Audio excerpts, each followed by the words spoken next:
This podcast is part of the Shareable Podcast Network. Learn more at shareable.fm.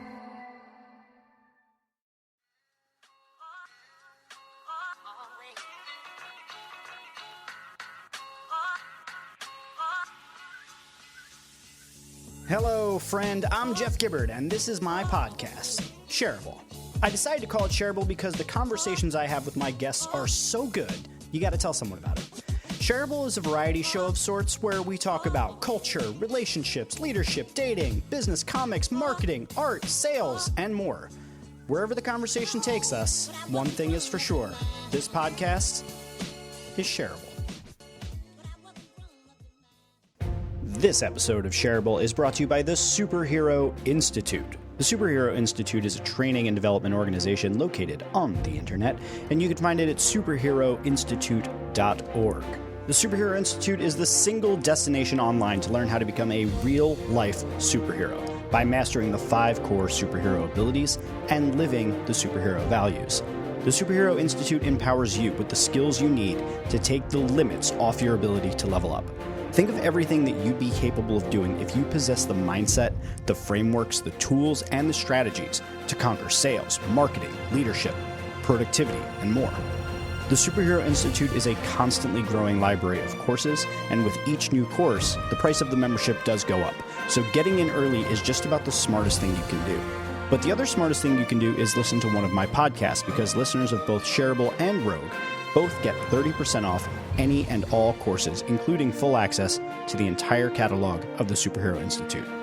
Learn more today by visiting superheroinstitute.org/shareable.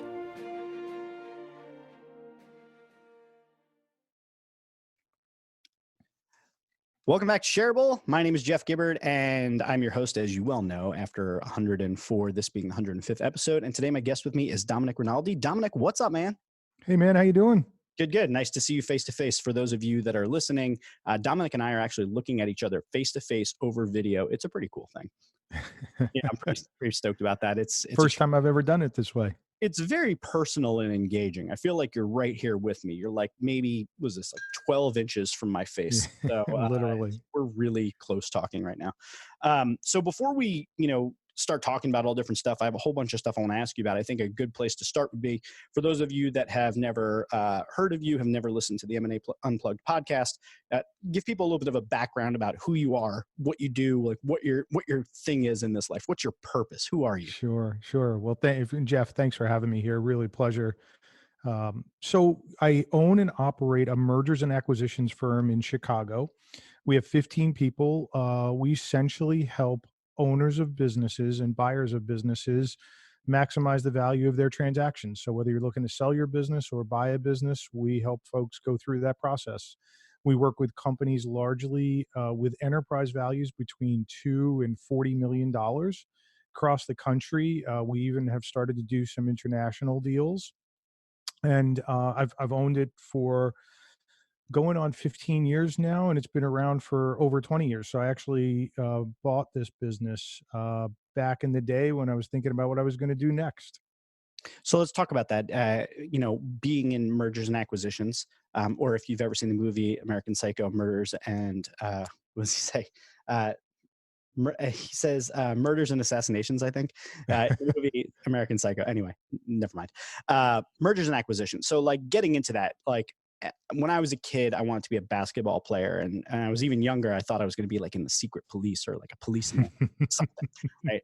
Certainly thought at some point I'd be a superhero. And now here I am. At what point did you say, you know what I want to get into is helping 2 companies join together or one company take over another company? Like, was that always what you wanted to do? No, of course. Yeah, how did that come out? No way. So I was going through a transition period, and I actually went out to buy a business. I had worked in corporate America. I had worked for venture capital, private equity-backed companies for a long time, and I was going through a transition. And I thought to myself, I've always wanted to own my own business. Now is the perfect time. And I went out and started to look for businesses and started to talk to business owners and intermediaries like myself. And in the process of doing that, I really sort of got enamored with this industry of people who were putting owners of businesses together with buyers. And I did some homework, and I just realized that, this would be a pretty cool opportunity. I had done my homework in the sense that baby boomers who own slightly over 9 million of the 15 million small businesses in the country were getting ready to retire. Capital markets at the time when I was contemplating doing this were wide open. Uh, Businesses were getting offshored or outsourced. And I thought, boy, there's going to be more and more opportunities where people are going to want to buy into businesses. And you have all these owners who are going to want to be getting out. And so there's this massive transfer of wealth that was going to occur. I thought to myself as I started to look at businesses, well, this is perfectly suited to my background. And then I started to do my research and came across this opportunity, and was able to, after probably 9 months, secure this business that had been in operation for 5 years. And I'll tell you, it's so funny how life works. Looking back, I can't imagine doing anything else the rest of my life. I love it. It's my passion, and it wound up that it's the thing I'm really good at.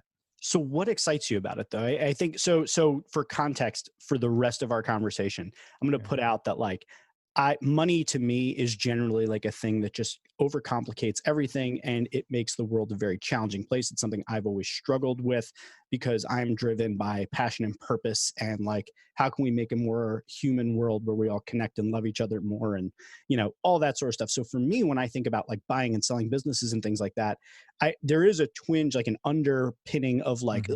like an ickiness for me Hmm. to deal with it. Yeah. So I need to understand from you, like, what is the thing that's exciting about this? Is it the market opportunity? Is it like seeing somebody exit their business and there's some moment that happens for them that is really satisfying to you? Like, what's the thing that jazzes you about this? Because I can't wrap my head around it. Yeah. And I think the thing you're referring to is sort of that investment banking stigma, right? And to be clear, this is not investment banking as most people would think about it, Wall Street, greed is good. This is largely family owned and operated businesses. And you hit the nail on the head when you said, it's seeing somebody who's built a business up for 20, 30, 40 years, or it's been in the family for 100 years, and watching that business get sold and the owners realizing a return on all of those years of hard work, and now being able to go on to the next phase of their lives. And also seeing on the opposite side somebody come into a business and start to realize their dream, or a private equity group, or another company buying that company and now taking it and wanting to move it to the next level.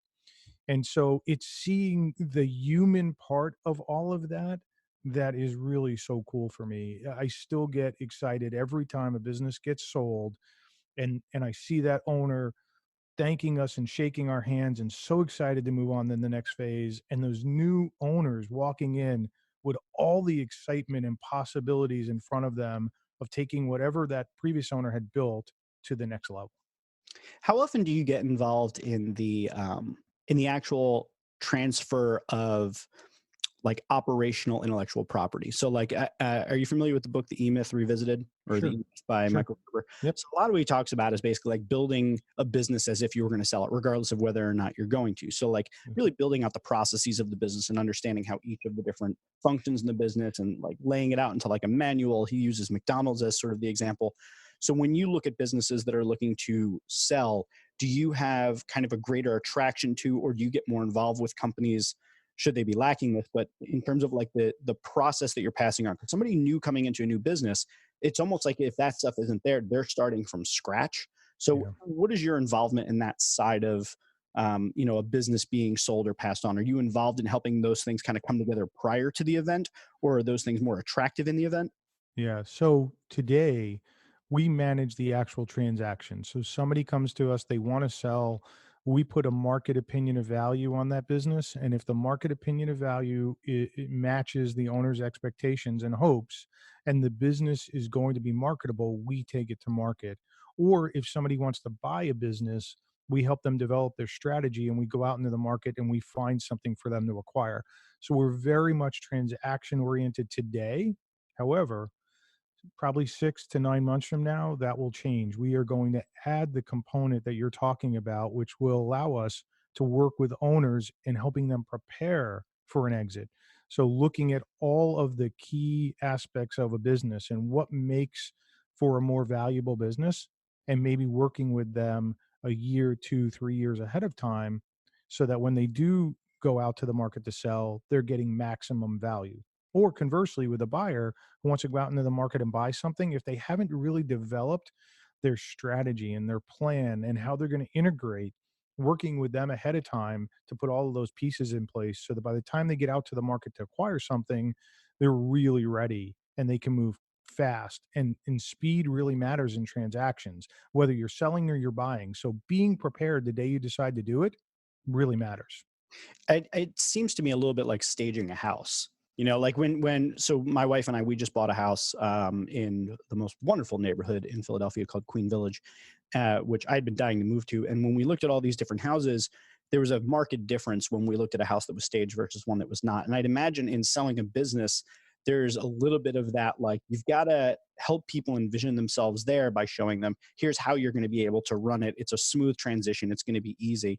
But then at the same time, you could look at staging as this helps to sort of uh, gloss over maybe some of the errors and omissions like in the whole thing.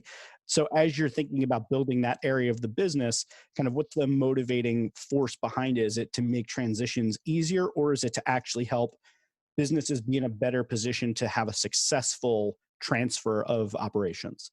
All of the above, right? All of the above. So we start with, we want to get maximum value for our clients who own a business and want to sell it. And the way to get maximum value is to prepare it. And preparation in a business has many layers to it, many layers. It's the financials, it's the operations of the business, it's the owner themselves. Are they impeding the progress of the business? Can it operate without them? How much cash is required to operate? So there's so many layers. And what about the legal aspects of the business? Can it legally be transferred over without a lot of interruption to the business? Have they done their estate planning? So there's so many layers. And then Yep. when you flip over to the buyer side, I hit on some of them. What's the strategic plan? What are they really trying to accomplish? Are there Is the management team bought in to the process of buying? Who's going to integrate the new company once they buy it? Like, so it's thinking through all of those layers of issues so that you have a really good plan. And I'll tell you, there's no perfect business out there. So even if people prepare ahead of time, we have a tool that we use that scores companies between 0 and 100. I've never, ever seen anybody score 100, because there is no perfect business out there. And as a buyer, you actually don't want a perfect business because you want the ability to grow it.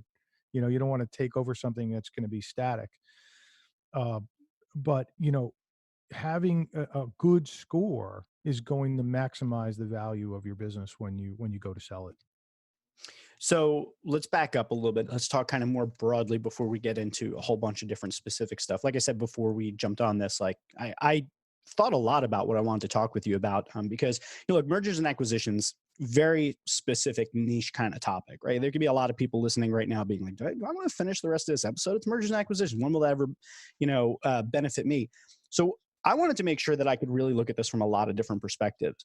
So before we get into some of the stuff that maybe how mergers and acquisitions at a macro level affects our economy, or some things that are going on right now in the world of companies that are acquiring other companies and intellectual property rights and all these other things, let's go back to the very beginning. I want you to kind of give me the for lack of a better term, like the elevator pitch, but why are mergers and or acquisitions a good idea? Like, why is that a good thing for us to have happen? Why shouldn't businesses just be owned, run until they are where they are, and then maybe transitioned in the family or whatever? Like, why are mergers and or acquisitions a good idea? Yeah, so let's take it from two sides. It's a complex question. So if you own a business, there are multiple reasons why you might look to sell it. One, you don't have another generation to pass it down to. I can't tell you how many times we go and visit with an owner of a business whose kids do not have any interest in coming into the business. And it might be a second or third generation business, but that next generation just has no interest. So there isn't a next generation to pass it down to. So if there's no next generation, are there employees potentially? Well, sometimes there aren't. And even if there are, they may not have the financial capability to pull off a transaction. So that takes that off the table. And so owners getting to a certain age, want to realize the reward of all of their hard work and get that return for retirement or whatever it is that they're going to go do next. And so a third party sale, is really their way to take what we call chips off the table so they can do the next thing. And that's when it's in an orderly fashion. Sometimes it's not an orderly fashion, right?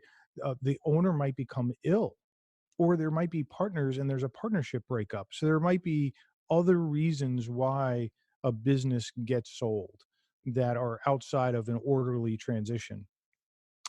But so now moving over to the buyer side, there's lots of reasons why a buyer potentially would want to acquire a business. Especially in this marketplace right now, it's very hard to get talent and keep talent. And so we see a lot of people coming to us today to acquire a business so that they can acquire really good people. Not that they don't care about the clients that are going to come along, but they really want the people in that specific company that they've targeted. They might want clients. They might want to diversify geographically, or they might want to add a new product mix to their existing line that they have, or a new service. So there are any number of reasons why this is going to happen. But your underlying question is, why is this good? Well, Yes. this is good because you have a going concern that's feeding a lot of people, and it's taking care of a lot of clients. And in a strategic acquisition, more than likely you're going to have that business carry on and flourish because the new owners are going to come in, they're going to invest in that business. And very rarely do I ever see a buyer that comes in that wants to maintain the status quo in a business. They always want to take it to the next level. They may not always succeed, but the intentions are always there to grow the business. So that is good for the existing business. It's good for the people who are there, and it's usually good for the clients because now there's going to be more services, more diversification, so on and so forth. Okay, so let's dig into a couple of these things a little bit more because where I'm coming from is always about like how does this impact the people? And one of the things that I've seen in businesses that either get acquired, and I think the other thing is that we have to kind of lay it out on the table that when we're talking about mergers and we're talking about acquisitions, we are talking about oftentimes two very, very, very different things, I think, Hmm. because a merger comes with its own set of problems and opportunities, and the same thing with acquisitions. I think Absolutely. acquisitions seem almost a little bit more straightforward, whereas mergers I think bring a little bit of additional complexity. So let's say mergers just for actually no, let's start with acquisitions. Okay, so you've got this company they want to acquire, kind of speaking to your point, they acquire another business for the Mhm. talent that that business has. Walk me through why this is a good thing for the employees of the company being acquired, because oftentimes, at least what I've seen, this is very true for mergers as well, is that if you've got a company that's running well enough to the point where somebody would want to buy it, and it's running well and the employees are happy with what happens, once they become acquired by this new company, it's a phase shift, right? Like we're now in a new company, so there's got to be a lot of cultural thought that goes behind that acquisition before it ever happens. So talk to me a little bit about how these sort of transactions tend to benefit the employees. I can get how it would benefit the business owner of the business being sold and how it would benefit the buying company, the one that's Mhm. doing the acquiring, because they're getting all the talent. How does it benefit the employees that are coming along? Yeah. And so, Jeff, let's make this distinction here. I made it earlier, but I want to make it again. We're not talking billion-dollar transactions here, right? We're not Yeah. talking Wall Street where there's maybe lots of duplication of resources and effort. And so you hear a lot in the news that there are mergers and then, 20% of the workforce is let go.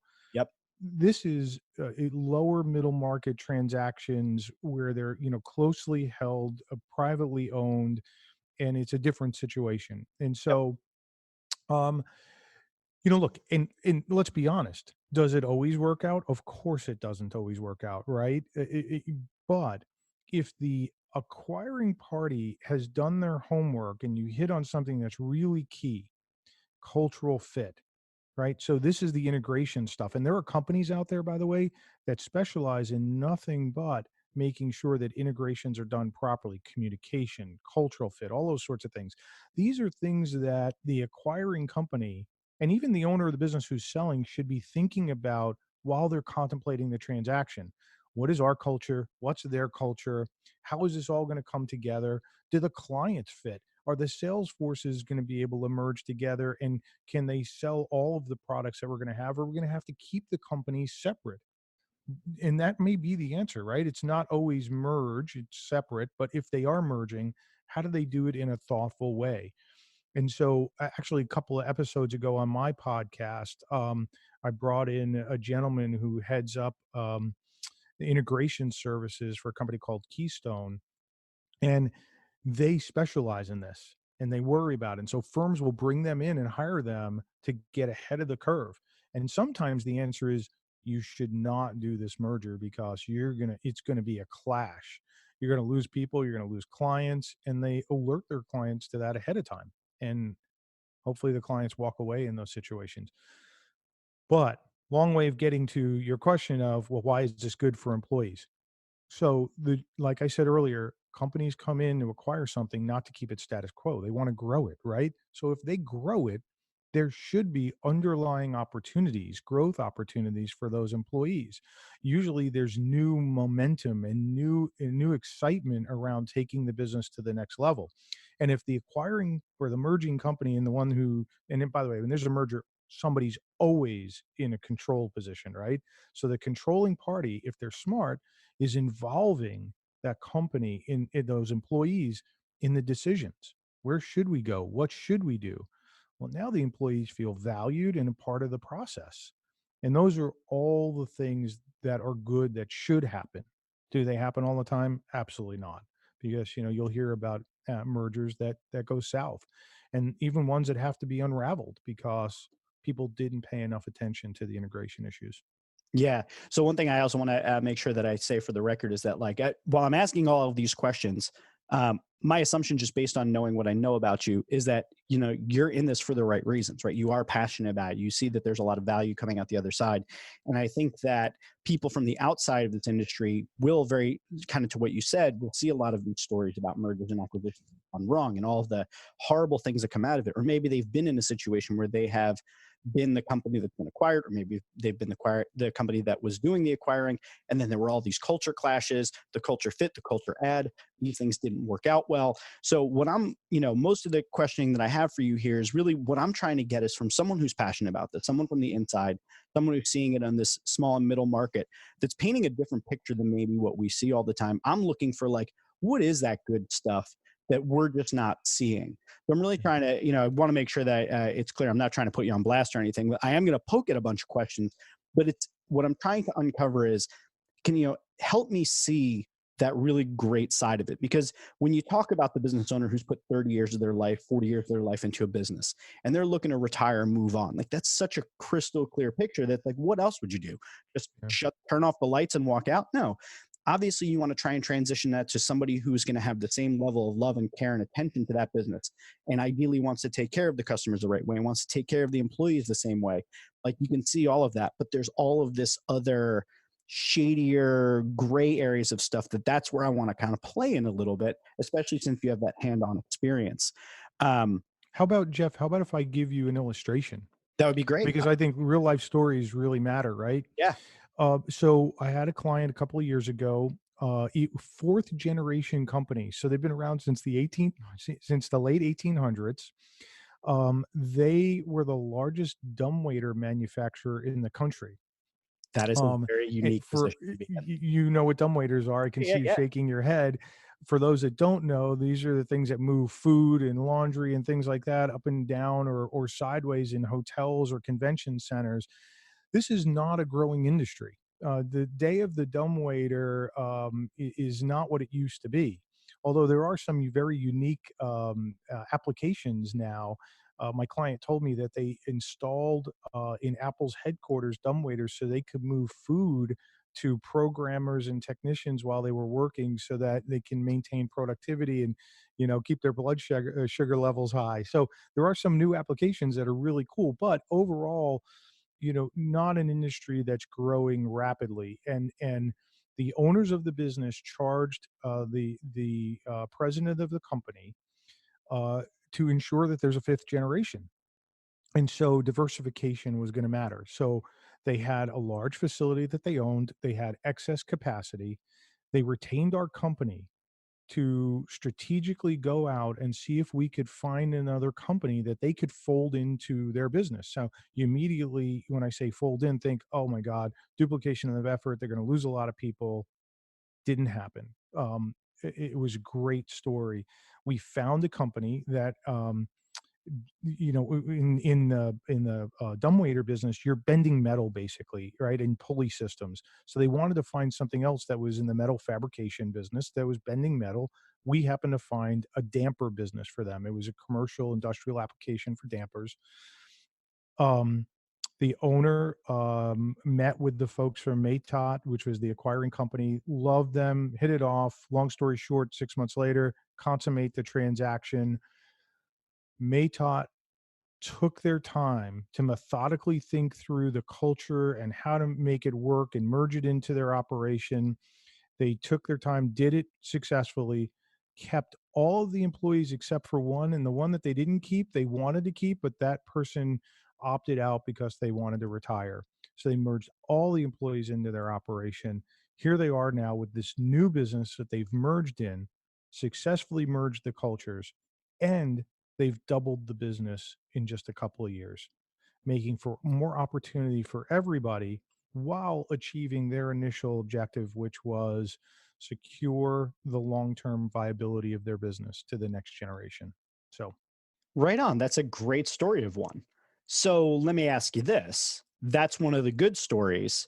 What percentage of the transactions? So I want to ask you this from two levels. One, the personal experience and what you guys do, but also I'd imagine you're kind of plugged into the overall industry of mergers and acquisitions, probably up and down the size ladder, big ones and little ones. What percentage of mergers actually work out in your experience, and then also kind of on the macro level, because that sounds like a great story of it working. And for every one of those, how many failure stories are there? yeah, so this is an impossible number to give you because there are no hard statistics. There's no national database, even local or regional database, that captures this information. Ooh, I These feel are like this is a privately held market opportunity. transactions that are not reported. Unlike real estate, everything gets reported in MLS. There is no MLS in business acquisitions. So anything I give you is going to be anecdotal. Okay. And what I tell you is that the large majority of them do work out from what I have experienced through our firm. And by the way, then there are shades of working out, right? Yeah. Do some hit a speed bump somewhere along the way As all and then have businesses to do. retool and figure it out? Of course. But it's very rare that I hear of something that was an absolute train wreck where the investment just went south, and people lost their investment. It's very rare, especially if you're buying a business that's been around 20, 30 years, consistent clientele. You can see the history of the business. The employees are there and trained. Like, it's hard to blow up an existing business unless you really just miss the mark. Not to say you're not going to hit some speed bumps, but so that's anecdotal from what I've seen over the 15 plus years of doing this. Um, so Yeah, that makes sense. In my head, it would seem to me that it's probably if you look at success and failure, my sense would be that if you were to think of it like a pie chart, the smaller piece of the pie, maybe 25-30%, don't work out for some financial reason. But I would say that that would probably be less common, more so than more common, because I feel like there's a lot of due diligence on that side, and it's very quantifiable about, like, will this work, won't this work, do we have long-term cash flow, et cetera, et cetera. I exactly. would imagine most of it kind of really does come down to like personality clashes and cultural ways of working, Right. processes that are opposite of one another. I'd imagine those are a lot of the things that cause a breakdown to occur. Sure. And usually then a speed bump versus a total collapse, right? Mhm. So you might hit the speed bump, you have to figure it out. Somebody emerges as the victor internally, or maybe some key employees are shifted somewhere, or they leave, and you move beyond that, and everything, then proceeds as they had originally planned. Got it. It's very cool. So, in terms of kind of industry focus and things like that, is there anything that you've seen that makes, I mean, the dumbwaiter is a great example for you to kind of have thrown out there as a starting point, because that is not what I would have anticipated hearing.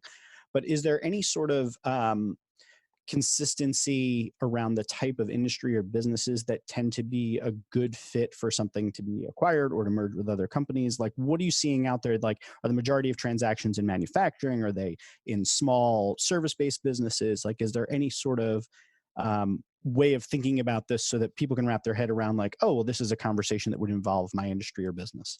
Yeah, there isn't really, and especially right now in this market, it is an incredibly active M&A market right now. I've been, like I said, I've been doing this for 15 years. I have lots of data going back well before that, and the transaction volumes are incredible, and they're across every industry sector. And if you think about it, there's businesses operating in every sector. And as a result, there's activity. There's selling activity, there's buying activity, there's merging activity. So, we see it pretty much across the board. Now, locally or regionally, you might see different things happening, but that's only because of the makeup of the regional or local market. Like, so here in Chicago, we'll see a lot of manufacturing because we're very tied to the manufacturing sector. But out in the West, when we do deals out there, you might see more tech related deals. So sort of depends on the local or regional economy and what's going on. I'd say if there's one sector that is experiencing some difficulty, it's probably retail. Retail's pretty hard these days. We don't do hardly any retail unless it's really high end and very specialty or niche. But I see some strong headwinds on the retail side.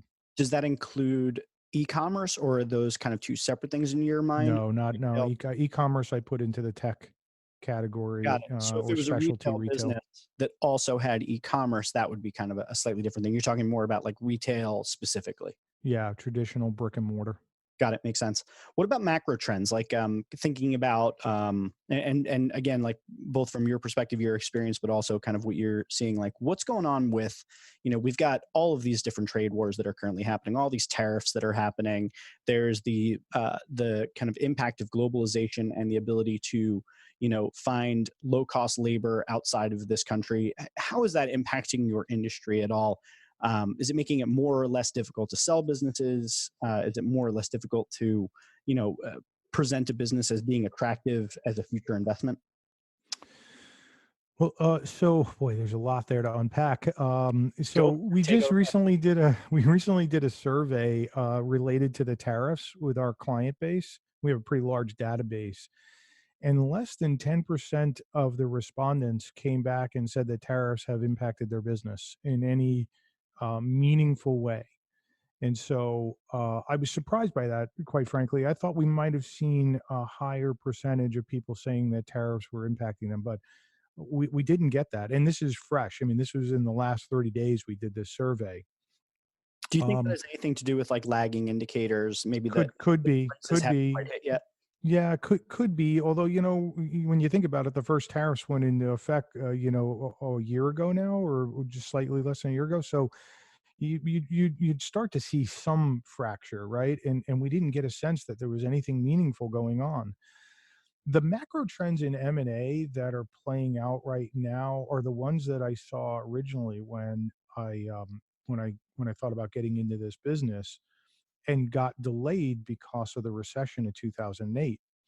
We had done our homework and saw that baby boomers were going to start to retire in big numbers, and they were just starting to in the '07, '08 timeframe. Then the recession hit, and that delayed plans pretty dramatically for a lot of business owners. Well, coming back out the other side now, probably starting 2 years ago, we're really starting to see baby boomers ramp up their um, efforts to prepare their businesses and then actually get them sold. The other big macro trend is the amount of money that has been raised by private equity to go out and acquire businesses, whether they be platforms or add-ons. I'm going to give you another example. We represent a HVAC business right now, heating, ventilation, air conditioning. Um, Pretty large business, family owned, couple of generations, and we're about to take that out to the marketplace. We probably have over 60 private equity groups interested in taking a look at that deal. That's a very large number. And I would imagine we'll have a solid 20 that go down the path on this. That's a lot of buyers. So there's a lot of pressure from a macro trend perspective from the buyer pool. Interesting. Interesting. So what are some, you've kind of brought up a bunch of different types of businesses, and you've got, the kind of overall macro trends. In your role, when you're looking at people that approach you and they're looking to um, maybe offload their business, maybe they're retiring, maybe they built a business over 2 or 3 years, it grew really rapidly, and now they want to exit. Um, what are some red flags? What are some things that you look at and you think like, okay, this is something that should give me pause. I may not even want to take on this client. Like, what are some things that you typically look at there? Yeah. So, there are a number of things that we'll look at that could cause some concern. One is the financials, right? So, what is the trend and what's going on? Is the Do you mean business in their business, or do you mean the macro trends that are I mean in their business, okay? right? So when we look at their business, is the business growing? Is it stable? Is it declining? Does it have an up and down cyclical nature to it? And not even month to month, but year to year. Those are things that cause buyers some significant concern, right? Because um, being able to forecast your revenues and cash flow and the consistency of those really matters. And so we'll spend a lot of time looking at that. And in combination with that, we're going to look at that industry, whatever industry that business is in, and look at what the forecasts are for that industry. And are they performing along the same lines as the industry? And their key ratios. Is their a labor percentage of revenue consistent with industry? And we'll look at each of the major ratios to see how they're performing against the industry benchmarks. The next thing we're going to look at is we're going to look at the owner. Um, is the owner an integral part of that business, or can that business operate without the owner day in and day out? Can the owner go on a 2-week vacation and the business is still going to operate? Even better, can they go on a month vacation and is the business going to operate? If the answer is no, then we want to understand why. Um, and can those responsibilities be delegated to somebody, or is there somebody in the organization that can easily take them over if the owner were to step away from the business? And if the answer is no to that, that's going to cause us a little bit of concern, because then a buyer is going to come in and say, wait a minute, is the owner of the business here? Like, without them, if we take over, are we likely to lose employees and clients and vendor relationships and so on and so forth? Okay. And the list can go on and on. I mean, we'll look at, the underlying technology. If there are patents, are they perfected? All those sorts of things inform whether or not this is really going to be, a sellable business, which goes back to your earlier point in the conversation, which was, are the owners really preparing for an eventual sale? And the statistics are alarming in when it comes to this. And on my podcast, I talk about this a lot. The statistics are that 75% of owners fail to properly plan for an exit. And so a couple of things happen as a result. One, they leave money on the table because they haven't maximized the value of the business, or they've made it unsaleable, completely unsaleable, because they haven't done the preparation.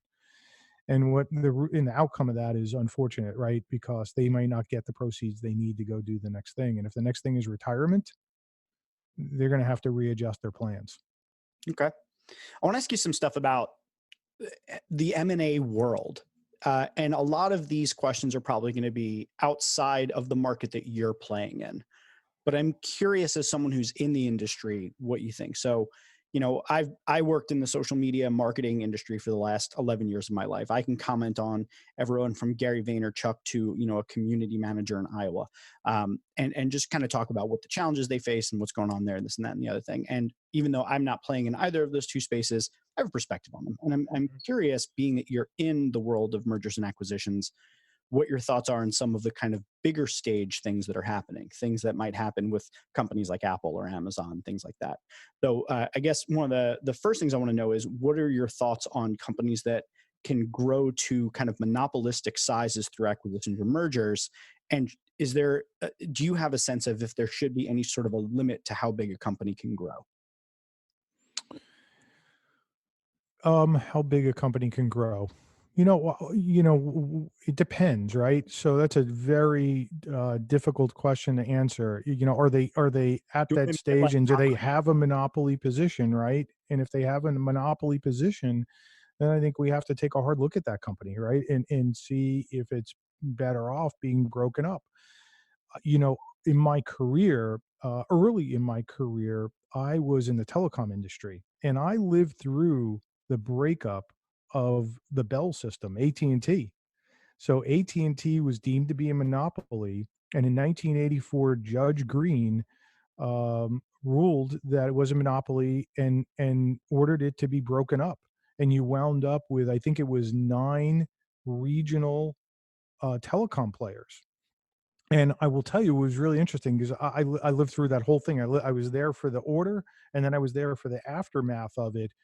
And you created these 9 regional telecom companies, and it created all sorts of opportunity in that telecom industry. It was the birth of Sprint and MCI and WorldCom and a lot of these players that popped up to provide new service, and it created this whole new market for services, and people were in a mad dash to lay fiber in the ground. And so I've lived through breaking up companies, large monopolies, and seen, all of what happens. Now, there were a lot of downsides.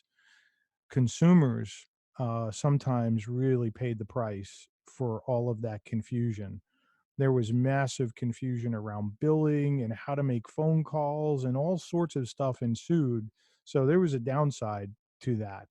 Um, so my personal opinion is, I don't think there should be an arbitrary cap, but I do think when you see a monopoly.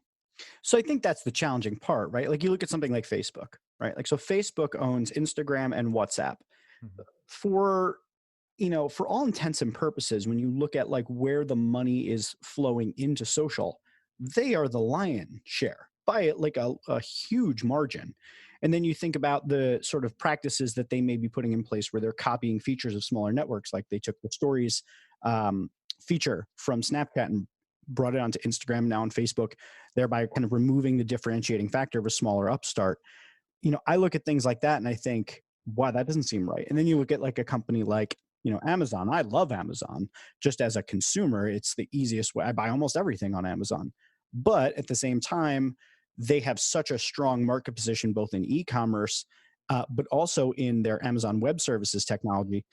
I guess the point you made about like you kind of know it when you see it, there's also a big lobbying effort right now to allow for more and more of these mergers and acquisitions to take place that are growing these bigger and bigger companies that make it very difficult for smaller players to come into it.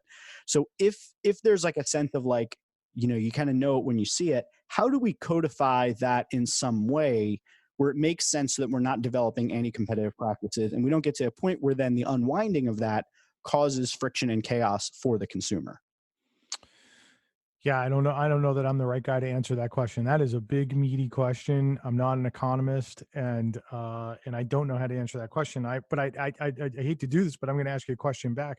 Cool. Haven't we always had this situation from the early days? Going back to the Industrial Revolution and some of the major companies that were in the monopolies back then. We go through these waves of growth in our economy, and we hit these pockets, and I think it's been around forever.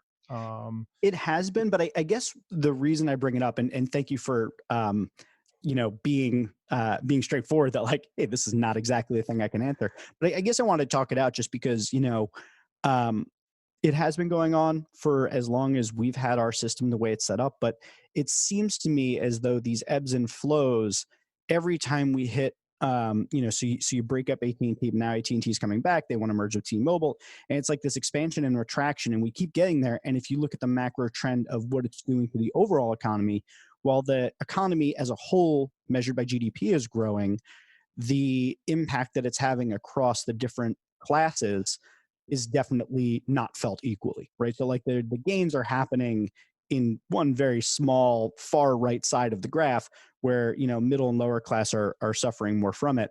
And I'm not asking you to fix the income inequality issue in America, but I guess the question is like, how do we make sure that this idea of mergers and acquisitions that we've been talking about up until this point, small, medium-sized businesses, your family company, you want to move it on, pass it on to your family or to your employees, or maybe you want to sell it to another business can take it.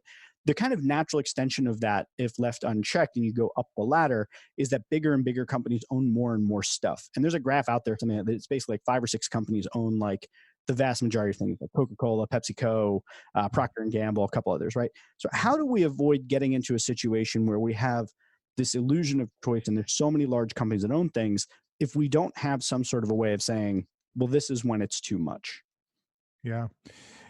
Jeff, I'm not trying to avoid the question. I just don't know the answer, but I'm gonna give you some other stats to think about though. Uh, Small businesses make up over 83% of all the businesses in the United States. So small businesses are the vast majority of all businesses. They retain more employees than all of the other large companies, right, by a long shot. And so, you small business, I believe, and I see it every day, is the backbone of the U.S. economy. And all the things that you're bringing up are really good, meaty questions to be answering, asking. And you see the income inequality, and you have now a lot of very wealthy people starting to comment on this. And I'm glad to see that they're getting into the conversation. Hopefully, they're going to lead some of the efforts to figure out how to close it because these are smart people, right? Um, but I still see small business being the engine that drives the economy. And it's good to maintain that engine. So from my perspective, having something on the small business end bought or sold so that it maintains the client base and the employees and the products and services is a good thing, right? Because liquidation and having that business go out is bad, right? You're going to have now displaced employees, fewer businesses, fewer options. That's not good. So I think the small business M&A market is good for the overall economy and it maintains diversification. And the last point I'd make on this is you cannot believe how many clients, when we get their business sold, say to me, boy, I didn't know that we could really sell this business. I wasn't certain I had something that was sellable. I'm so glad that you were able to help us get this sold and put it in the hands of these new buyers. I have a lot of comfort that now the business will sustain itself and be around. And so from my perspective, we're doing some small thing to make sure that small businesses continue to drive the engine of the economy. Yeah, and I'm with you 100% because I'm a big, middle class and bring all, but the rising tides raises all ships sort of Hmm. mentality. So I'm Hmm. very much about like, let's support and help small businesses grow. Let's get small businesses to medium-sized businesses, and let's keep those very, very large businesses in check to create a competitive field for everyone to be able to play and make a living and support their families and their communities. So let me ask you this, and I'm going to keep asking you these questions that um, probably are just way outside of the scope. But let's pretend right now that you're running for some sort of office and you could make one change, right, to support the small and medium-sized business. What's something you'd like to see changed in the country right now as it relates to resources, support, guidance, anything, legislation, anything that could change that could support and help small and medium-sized businesses more, that would make the M&A market for small and medium-sized businesses open up because the small business market opens up even further.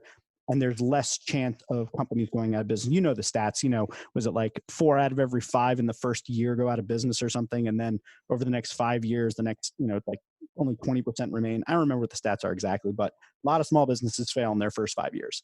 What would you do to help try and maybe fix some of that?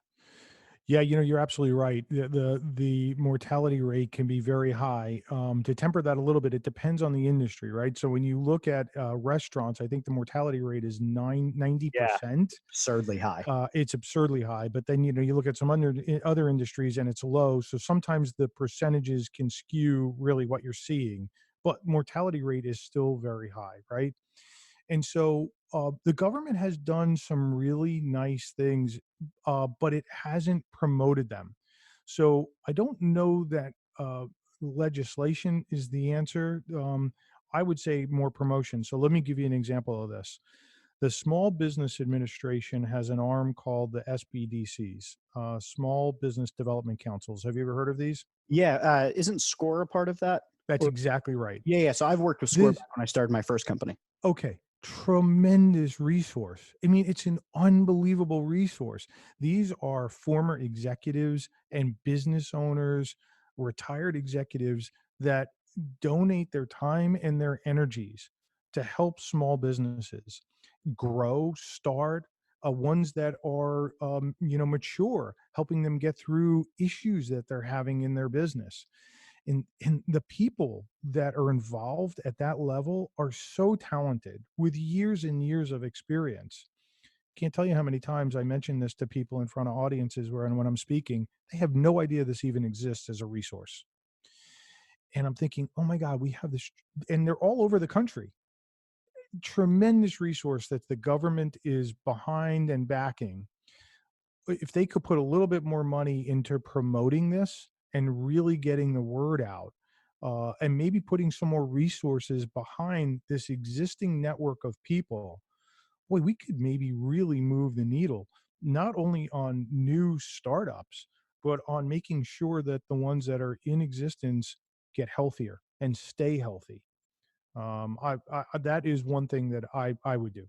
Yeah, so I'm a huge fan of Score. Let me ask you this. I think one of the things that might be challenging for small businesses to take advantage of a resource like Score is that kind of time versus survival thing that happens, especially for small businesses that are early in. They're trying to figure things out. They're building their marketing plan. They're building their business plan. They're trying to get leads.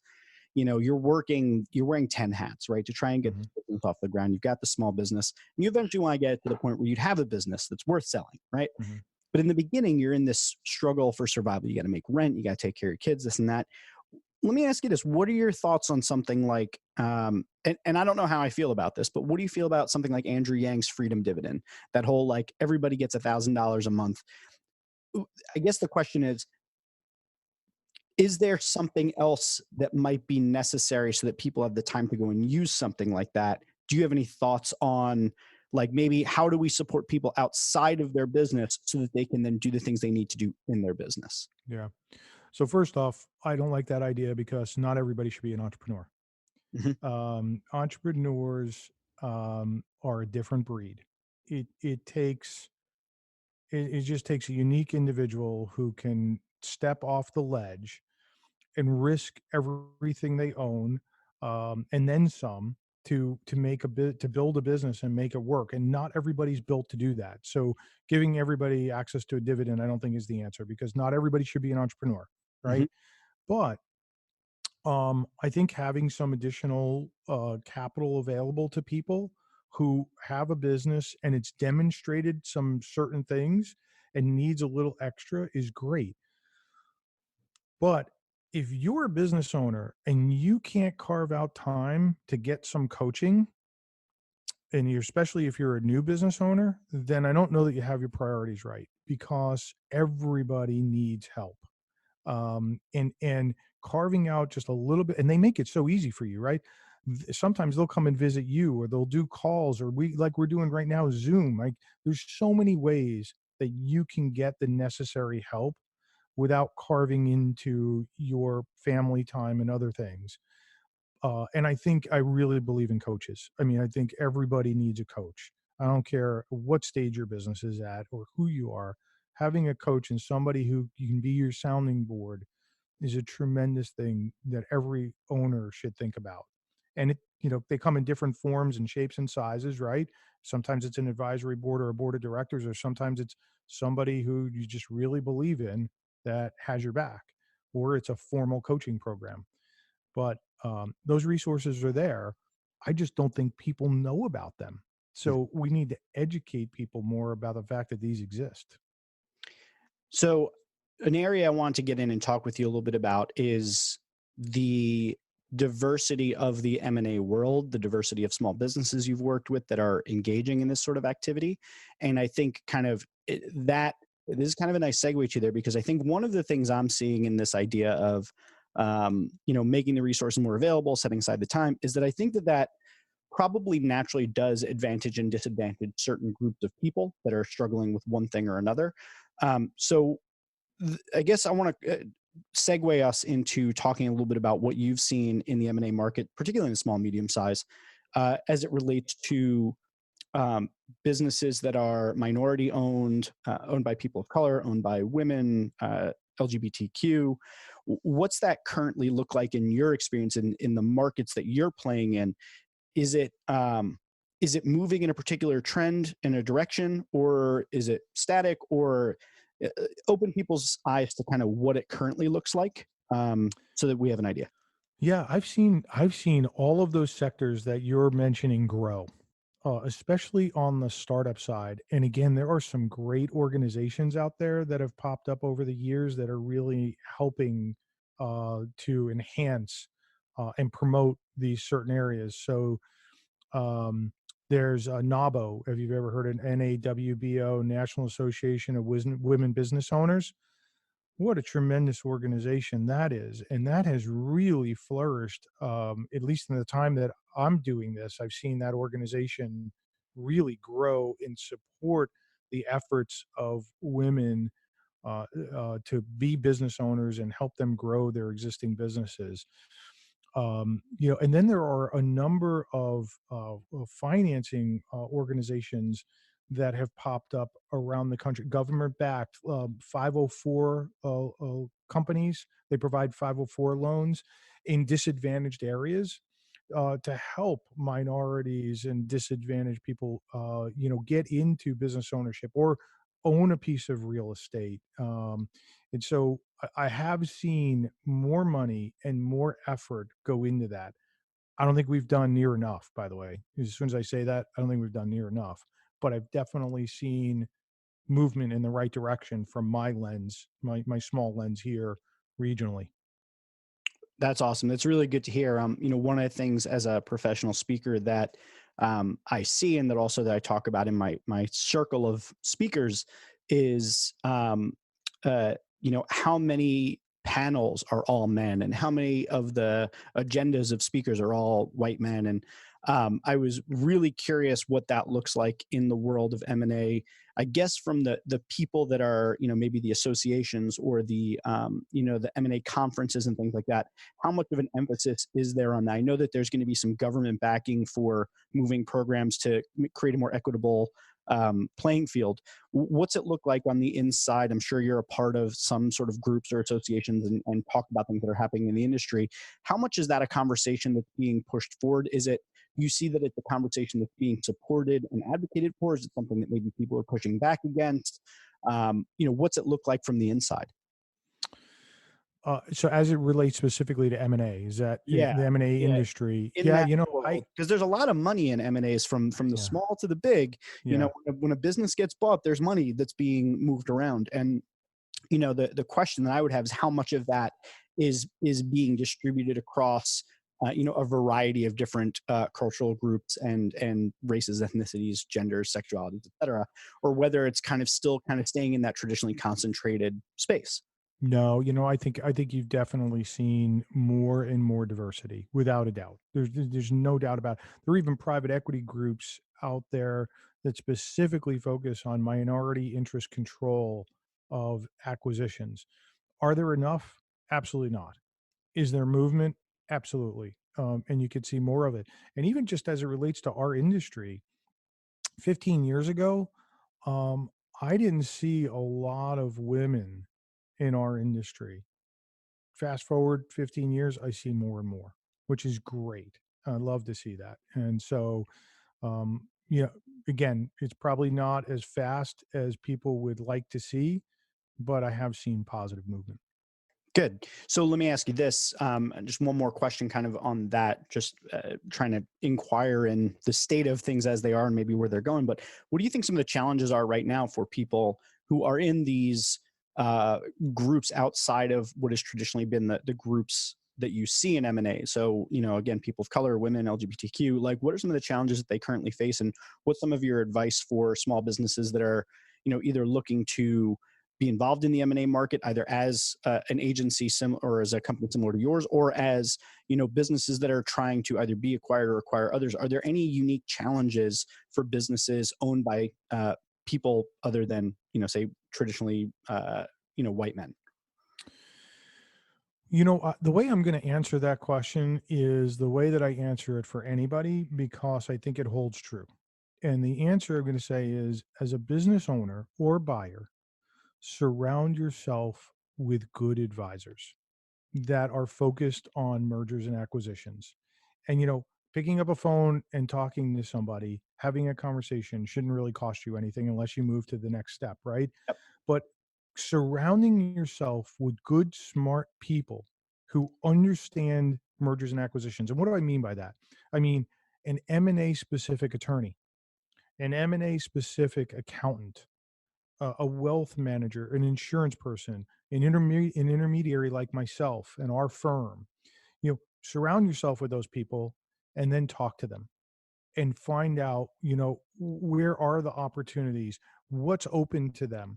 Like, yes, we do mergers and acquisitions, but my Rolodex of strategic relationships is massive. Somebody needs something, chances are we can open up our Rolodex and find somebody that they could go talk to. And I Need get those a dumb calls waiter? all the We've got time. dumb waiters. What was that? Need a dumb waiter? I've got a guy. Exactly. So, like, yeah, I think that illustrates the point beautifully. Yeah. So, I mean, I'm hoping that, and look, I don't mean to simplify the issue in any way, because I know that there are disadvantages in certain communities. There's no doubt about it. But uh, if you're an entrepreneur, you probably put a lot at stake, and you probably have something inside of you that enables you to break through walls. And so you just got to break through the right walls and get to the right people, and surround yourself with good advisors. And if you do that, then you're going to have the right engine behind you to help you understand what the opportunities are in M&A and how to take advantage of them. Yeah, I completely agree with you. They say, what are you're the average of the five people you spend the most time with, right? But Exactly. also, it Absolutely. really is. It's all relationships. It's all your Mhm. network, and that's what's going to help you get there.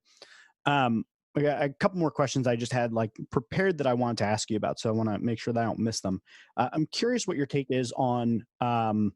We'll call it strategic acquisitions, but I don't think I'm using that term right. What do you think about businesses that buy other businesses to reduce competition, or to buy them and shut them down, or to acquire um, their intellectual property and then not put it to use, like patent trolls?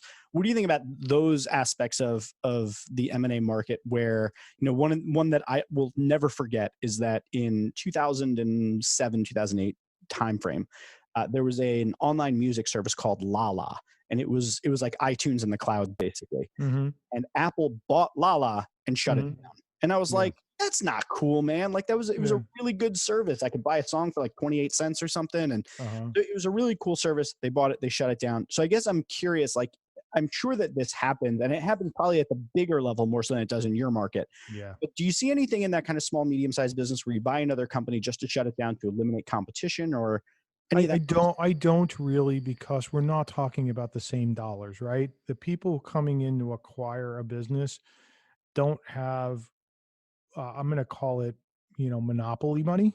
Mhm. That's really not what happens on this end of the market.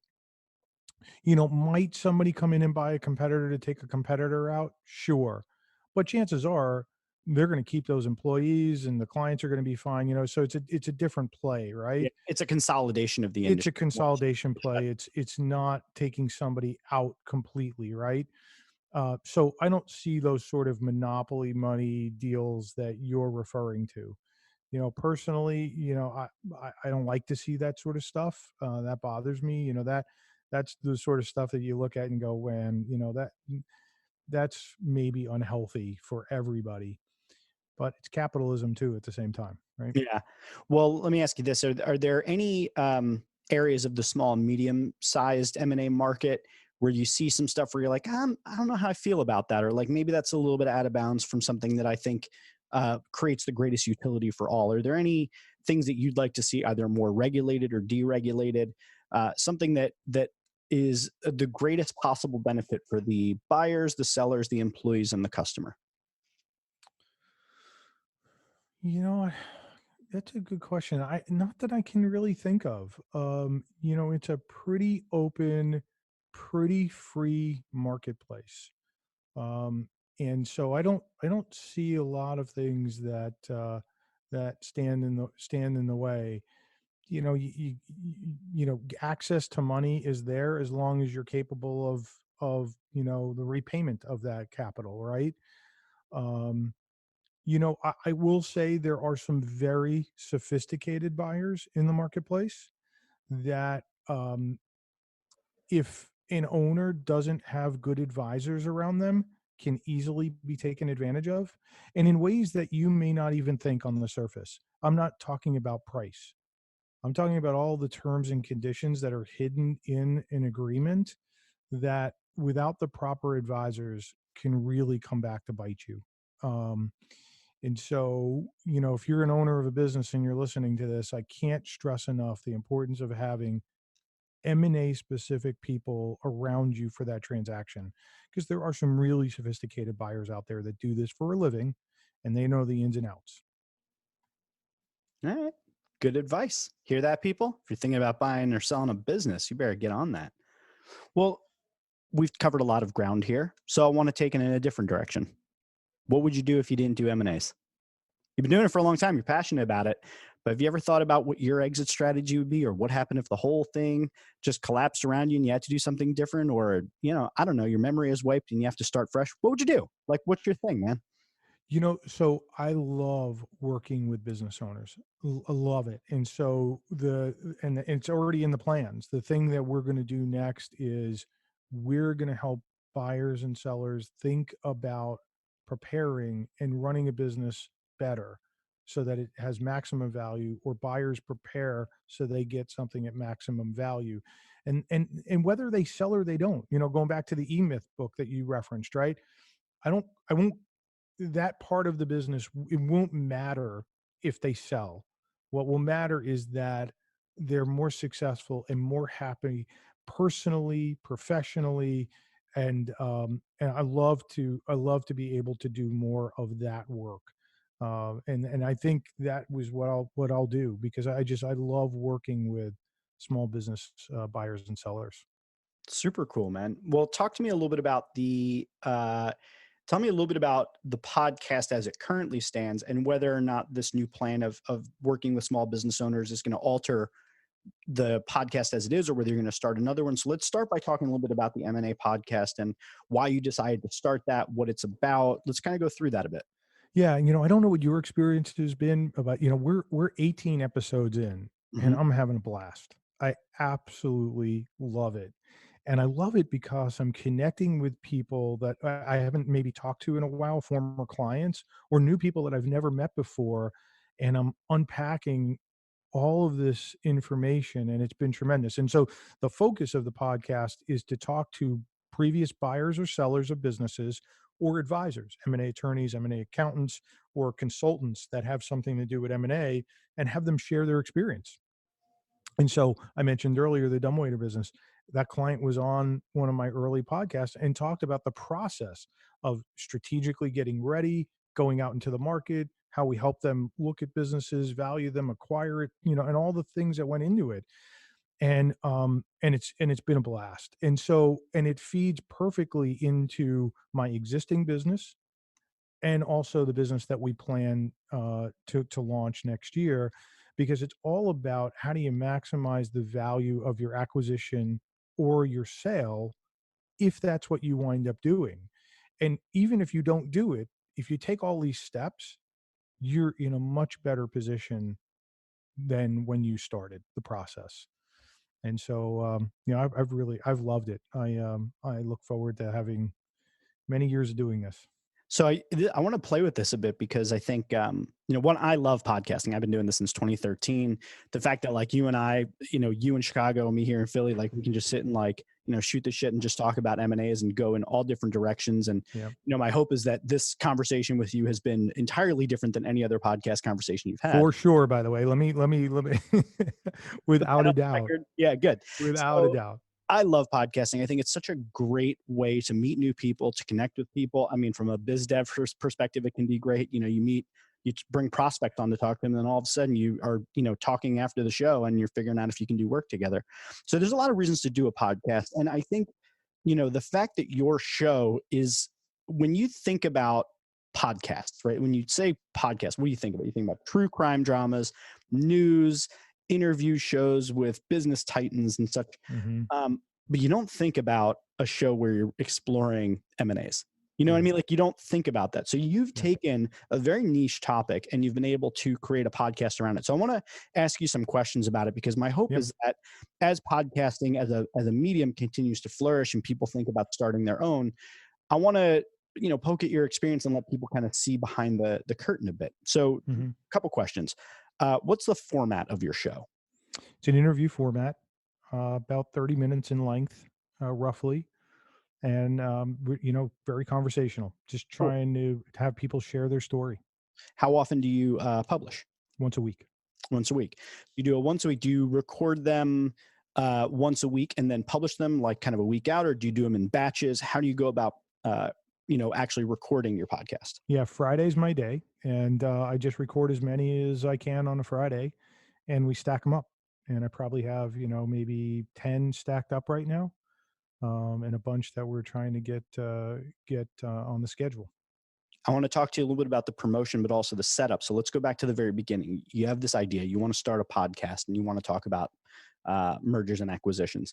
Talk to me a little bit about how the idea to launch one first came up, and then to how you came up with what the concept would be, like all the nuts and bolts of, how are we going to get it edited? How are we going to record it? What equipment do I need? Like, kind of walk me through what your process looked like, because I think that one of the most daunting parts of a podcast for people is the idea of starting it in the first place, like all of the stuff that goes with it. So let's talk about all of that stuff, and then we'll move to promotion after that. I want to talk to you a little bit about that. So talk to me about how it came about. Yeah. So first off, I'm a mergers and acquisitions guy, right? I'm not a podcaster. You had a great voice. I'm not a social media guy. I'm none of those things, right? So, but I'm always trying to figure out how do we better market our company, and how do I help educate people, because we really care about a better educated client, and a better prepared client is going to be a better transaction for them and a better transaction for us. And so we're trying to do our small part in helping people be better prepared. So the idea was, we want to help you maximize the value of your acquisition or sale. And I had been listening to a bunch of podcasts and thought, well, man, this would be a really cool way to do it. Had no idea where to start. I started to talk to people. I started to do my homework. I figured maybe I'd even try a DIY, and I quickly dispensed of that idea. I was like, no way, I can't do this alone. And so I just started searching the internet, and I came across this group, and I interviewed probably 6 companies. I came across this group that, their services, were pretty turnkey. And it's like, wow, this makes a lot of sense. And so ultimately decided to hire them, and they helped me with everything, like thinking through the format, guests, all that sort of stuff. They just helped me get through it, especially the technology, right? I probably had a good idea of what I wanted to do with all those other things, but the technology was something I really needed a lot of help with. And then ongoing coaching. I mean, they've really helped on an ongoing basis, help me become a better podcaster. So Right on. And if you don't mind saying, the group is Turnkey Podcast, right? Yeah, I loved. Yeah, I didn't wasn't certain, but No, yeah, so he it's was my Doug first guest Sandler, on Doug Shareable. Sandler, First. and Strickland Bonner from Turnkey Podcasting. And I got to say, they are two of the nicest guys, and they On have business. helped me in so many ways. So, Yeah, no, they're great. Doug was my first guest on my podcast. oh wow, It's like number 1, number 3, number 60. Like he's been on a bunch of times. wow, And in fact, one of his episodes, How to Get Your First Million Downloads, is one of the best performing podcasts on Shareable to this day. It's still wow. among the most hits. And Um, I mean, Doug. I mean, he's an he's a great guy. awesome interviewer. He's an awesome interviewee. Like he's just a great guy, and he's a Yeah. connector of people. Just I great. remember when he first started Turnkey Podcast, I was like, this is such a good idea, because it's that it takes all of the kind of the difficult part of starting a podcast away from you. He walks you through the whole process. He tells you what equipment to get. They take care of the production, and the promotion. They know what they're doing. So yeah, really, really smart idea. Good job on working with them. Yeah. So you do a once a week show. It's about a half an hour, you said, right? And it's an interview based show. Yeah. You've done 18 of them now, you said, right? Yeah, 18 have been published. So you know that the vast majority of podcasts fizzle out within the first 10. You've made it past a milestone. Oh, is that right? I didn't know that. You did. All right. You made it past it. Most podcasts are less than 10 episodes. And I don't think that factors in the ones that are designed to be less than 10 episodes, but it's just that that's it. People tend to fizzle out. So you've kept going. So talk to me a little bit about where you want to see the podcast go, what you hope to get out in the future. Like, are you looking for a podcast that gets to 1,000 episodes, or you feel like you'll be happy after you hit 50? Like, kind of where do you see it going? I have absolutely no plan. I don't have an end in sight. I'm enjoying the journey. I'm enjoying, every interview. And so I don't have, an end in sight. And I actually see it expanding once we start to launch the new services where we're helping people prepare and we get it. That's a whole, the material for that is completely different. And so I think the one thing I would like to do though is move beyond interview format and probably do some solo shows and maybe a series of them, because there are things that I'd like to communicate that I think I can communicate in a really succinct manner that relate to various phases of mergers and acquisitions. And then I think I could see myself doing the same thing on the preparation side. Right on. There's a show I want to recommend to you that I think you'd really enjoy. Yeah. As we talked before we got on, I'm a huge fan of podcasts. I listen to a tremendous number of them.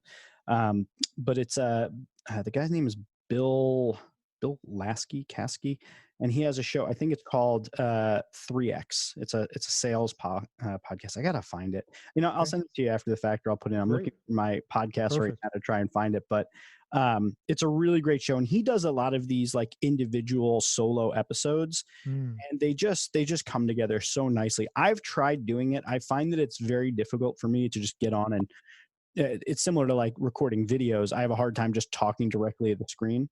So I don't know if you'll have the same problem as me, but one of the things I do is I always turn off the video if I'm doing a video for myself. Yeah. I can't see it because it screws me all up. I have a very hard time doing this, just to peel back a little bit. And I remember I did a welcome episode. Oh my God, I have no idea how many times I tried to record that thing. It's really hard when I really respect after doing this, these people, newscasters or radio show hosts who do this seamlessly. It's like, it's really hard. And I had the benefit of not being live. So yeah, it's a lot easier if you don't. And that's the thing, like live video, it became like a really big thing in social media for a while.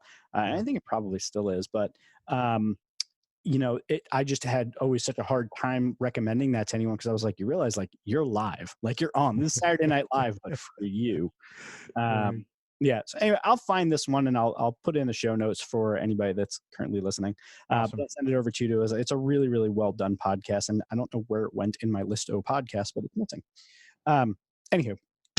Well, listen, you've been an absolutely phenomenal guest. Is there anything that I didn't ask you that you wish that I asked you?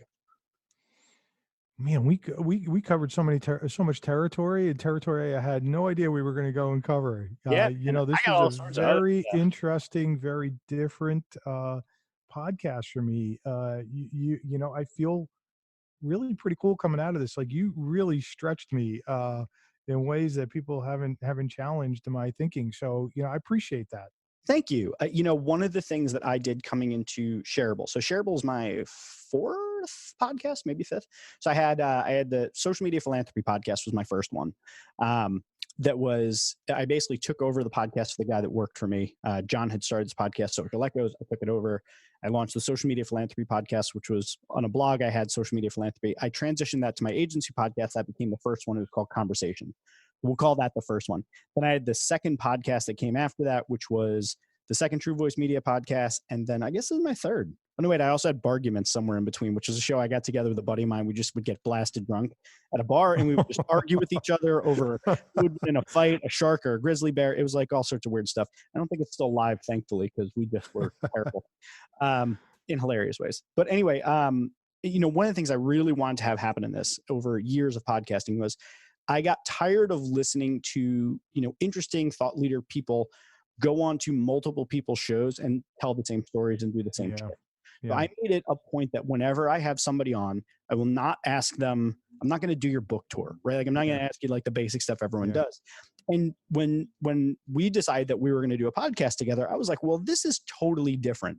So everything that I try to do when I have somebody on a podcast is I try to ask them things that I'm legitimately personally curious about. So my entire show is fueled by curiosity. So as someone who works in M&A, I can't ever imagine doing that. So I was really curious to pick your brain. And as I said, I heard you on the Nice Guys Fuckery podcast. And I was like, well, this is going to be a really interesting conversation. So I really always try to make a different experience for the person that I have on and really just try to get to know them. And I feel like throughout this, I can say I got to know a lot about you. I got to know really a very different side of the M&A market than I think that I am exposed to, which is typically through Reddit articles and like all of the awfulness that's out there. Like, I really appreciate and respect what you're doing and the passion that you bring to it and the care you have for the small and medium-sized business market and how you're developing your own business. It's really cool. I appreciate that you've got this podcast that you're doing. I applaud you for doing it because it's the sort of thing where not a lot of people in your position would think, you know what, this is something people would listen to. So, I wish you a lot of luck on that. Thank you very much. Thank you very much. And thanks for having me, Jeff. You do great work. I've listened to a bunch of yours and I was really pleased that I could visit with you. Thanks so much, man. And I was just going to say that before I let you go, I completely forgot to say, I want to give you a chance in the show right now just to tell people where they can learn more about you, where they can listen to your show, where they can investigate your company. If they're thinking about selling their business, heck, they should reach out to you. Like, this is the part of the show where I want you to just take it and be completely unabashedly self-promotional. Let people know where they can connect with you, where they can find out about you. The show is yours. Yeah, listen, so I do everything in a very personal manner. So the one piece of information I'd give to people is my email address. Feel free to reach out to me at drinaldi, DRINALDI at sunacquisitions.com. That's SUN acquisitions.com. Let me know that you were listening in on Shareables. I know where you're coming from and I'll promise to respond within 24 hours. And if you are interested in the podcast, it's M&A Unplugged. It's on all the major platforms and there's a website, maunplugged.com, if you want to go there to listen there. Super cool, man. And I will put every single bit of that in the show notes. So you can just, if you're listening on the podcast app or you're listening on Stitcher or Overcast, as many of our listeners do, you should be able to just swipe over and see all the show notes and click right from there to either email Domenic or go to his podcast and all that sort of good stuff. So you'll be able to see it in there. Listen, man, I really, again, just want to thank you for taking out the time and sitting here and shooting the shit and answering all of my big macro questions about how we're going to change the world and answer as many of them as you possibly could. Big, meaty questions. I do my best, man. I want to make Good for you. Good for you. Somebody's got to ask them. Yeah, you know what? Because, I mean, look, if I want to make a show that people like enough that they would share it with other people, then I guess I need to make my show shareable.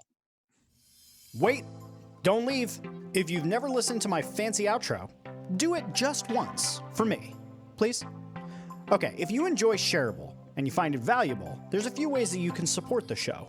One, you can share it on social media, which I strongly encourage. I mean, it's literally the name of the show, Shareable. Two, you can review it on iTunes, Stitcher, or wherever you get your podcasts. And if you're an Overcast user, as many of my listeners are, make sure to click that star button on the episodes that you like. The third way that you can support the show is by blogging about it or discussing it on your own podcast, or even by making a YouTube video where you talk about one of the episodes. And then the final way that you can support the show is by supporting it directly on Patreon. You can find the link in the show notes. Now, before I let you go, I want to tell you about one other thing, shareable.fm, where this podcast is hosted. Do you have a podcast or know someone that has a podcast that you think is particularly, shareable? Well, send them to shareable.fm to apply to be on the network. Shows that are selected not only get added to the site, and in some cases to the Shareable FM radio podcasts, but we also bring together the best tips, tricks, and tactics for promoting your show and growing listenership. And for our headliner and feature shows, we provide fully outsourced social advertising support. So leave the promotion to us, okay? So give it a look, and if you want to find some new and interesting shows, or if you just want additional exposure for your own show or know someone who would benefit, please let them know about it. Thank you for tuning in to another episode of Shareable. I sincerely appreciate it, and this show would mean absolutely nothing without you, the listener. So thank you, and I hope to see you back for the next one. Goodbye for now.